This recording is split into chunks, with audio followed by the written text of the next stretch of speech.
A lot of the firsts that are attributed to the birth of a nation were done by other films previously, so I made a quick list of the ones I most commonly see that are incorrectly attributed to the birth of a nation, and I'm going to go through and myth bust them. The Birth of a Nation wasn't the first feature film, it wasn't even D.W. Griffith's first feature film, it was the third that he directed, and while shorts were the dominant form of movies being made at the time, dozens had been shown to audiences in America and Europe in the years previous to Birth of a Nation. It also wasn't the first historical epic, as Italy had been pumping out a bunch of costume dramas from Roman times in previous years, with 1914's Cabiria the most popular, that even was seen by Griffith and influenced him while he was working on Birth of a Nation. Griffith himself claimed, and many have repeated him since, that he invented the first close-up, and while it wasn't that common in mid-1910s cinema, it definitely predated Griffith, as seen in The Sick Kitten, a 1903 British film. This one's a bit niche, but it's still an important claim that Griffith was the first one to use the Irish shot, which is basically just blacking out parts of the image in order to emphasize certain people or objects. But other filmmakers at the time were experimenting with this as well, such as Lois Weber in her 1913 Civil War film The Rosary. While The Birth of a Nation's orchestral score is really quite impressive, it wasn't the first film to use an official score, with a lot of European films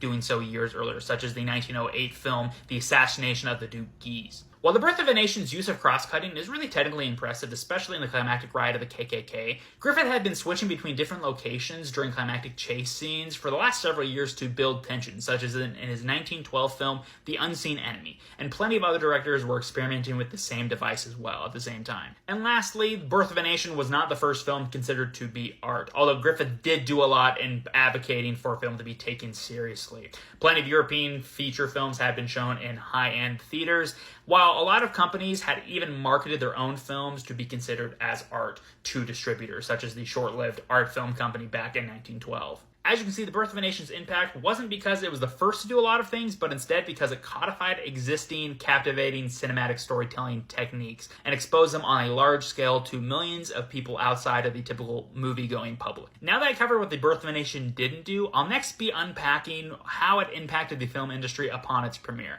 as part of my series looking in depth at one of the most controversial and influential films ever made. So make sure you follow me so that you don't miss out.